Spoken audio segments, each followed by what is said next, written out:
instead na palitan ko ito na napakahabang tubo ay pinutol ko na lang dito kasi bulok na dun sa dulo. So nagpabili ako ng connector at dalawang fitting.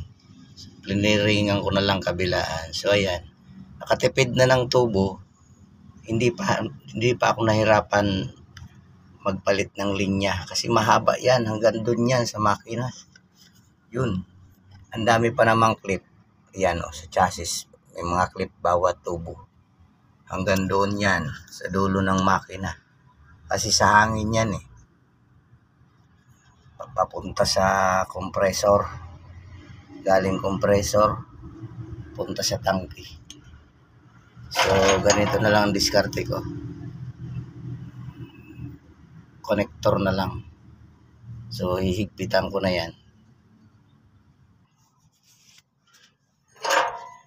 So kukontrahan ko itong 19 sa gitna para di sumabay yung kanyang connector. Bali kabilaan ito na higpitan ko. Dalawang fitting.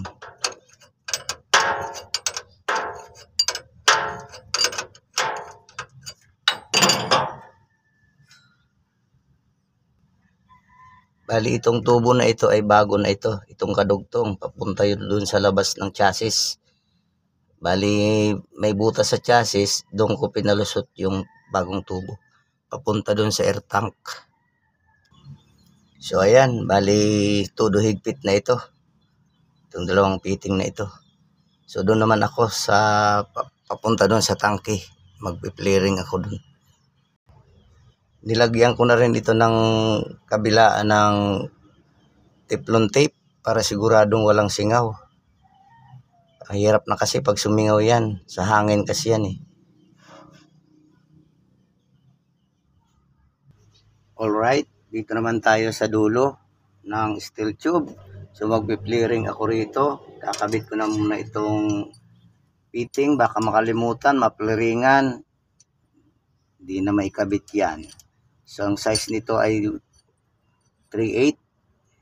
Ito yung flaring tools natin. So ilagay natin siya sa 3/8 na butas. At gawa natin ng flaring. So ganito lang ang pag-flaring niyan. Siyempre lalagyan natin ng clearance yung dulo para pagtupi niya. Pagbusal-sal niya para sakto yung pagkabusal-sal niya.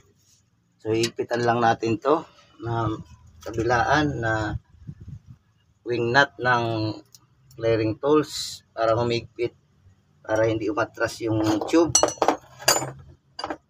So dapat mahigpit itong dalawa.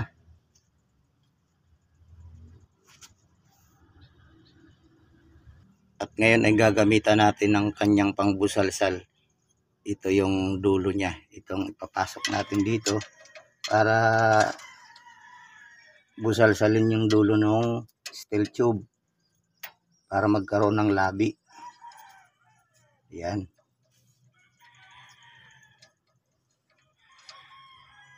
So dapat pantay siya. So higpitan lang natin ito. Kakaroon na yan ng labi, tubo sa dulo.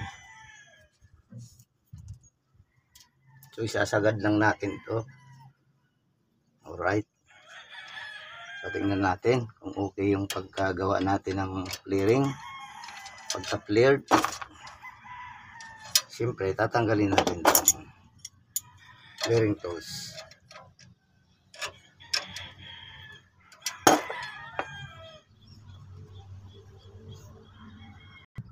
Alright.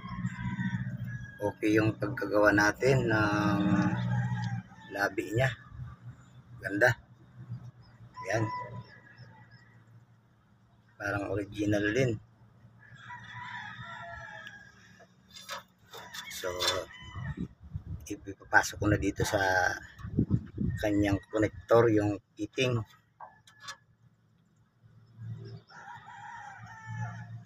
Pero bago yan na ilalagyan ko muna ito ng teflon tape pala para walang singaw for sure. Ito na yung teflon tape. Lalagay natin siya dito sa kanyang labi. sa plinering natin steel tube para pag ginigpitan siguradong walang singaw, kasi mahirap yung paulit-ulit. Mahirap rin yung back job, kasi yung back job wala nang bayad, nakakatamad ng gawin. So ngayon ay ilalagay natin ito dito, kanyang fitting. So ayan, naikabit ko ng kanyang fitting. So, hihigpitan na natin to, baka higpitan pati ng iba. Mahirap na baka higpitan pa ito ng iba. So higpitan na natin at nang matapos na.